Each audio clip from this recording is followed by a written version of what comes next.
यो नयाँ दलहरूसँग सहकार्य गरेर जाने भन्ने विषयमा चाहिँ मेरो धारणा चाहिँ प्लस लालीगुँरास नगरपालिकाको तर्फबाट म के धारणा राख्छु भने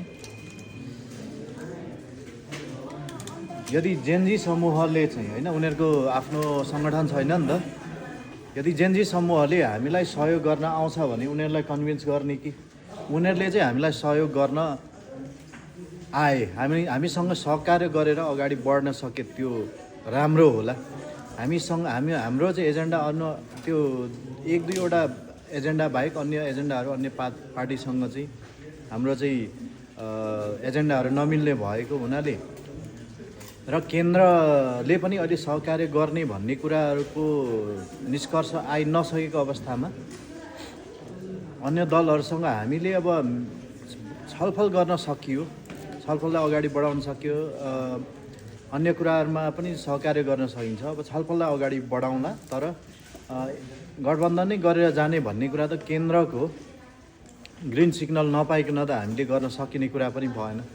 त्यसले गर्दाखेरि अहिलेलाई चाहिँ हामी एक्लै नै आफ्नो मुद्दालाई स्थापित गर्ने, देश र समाजमा आफ्नो मुद्दा स्थापित गर्न कोसिस गर्ने र सकियो भने अहिले जेनजीको मागलाई चाहिँ स्थापित गर्नको निम्ति जेनजीसँग चाहिँ सहकार्य गरेर जान सकिएला। किनकि यो भनेको कुनै पार्टी होइन, एउटा उमेर समूह, विद्यार्थीहरूले आन्दोलन गरेर उनीहरूले परिवर्तन पनि ल्याएको छन्। त्यो परिवर्तनको आकाङ्क्षालाई मुद्दालाई चाहिँ स्थापित गर्नको निम्ति हामीले जेनजीसँग चाहिँ सहकार्य गरेर जान सकिएला।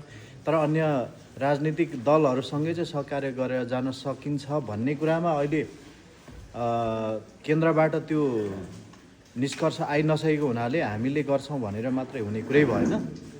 त्यसले गर्दाखेरि जेनजी समूहसँग चाहिँ हामीले आफ्नो छलफल लाई चाहिँ अगाडि बढाउँला होइन। भोलि हामीलाई सहयोग गर्न आउनुभयो भने त्यसमा चाहिँ हामीले गर्दाखेरि जेनजीसँग चाहिँ हाम्रो केन्द्रले पनि हाम्रो पार्टीले पनि त्यो धारणा बनाएको छ, जेनजीसँग चाहिँ सहकार्य गरेर जान सकिन्छ।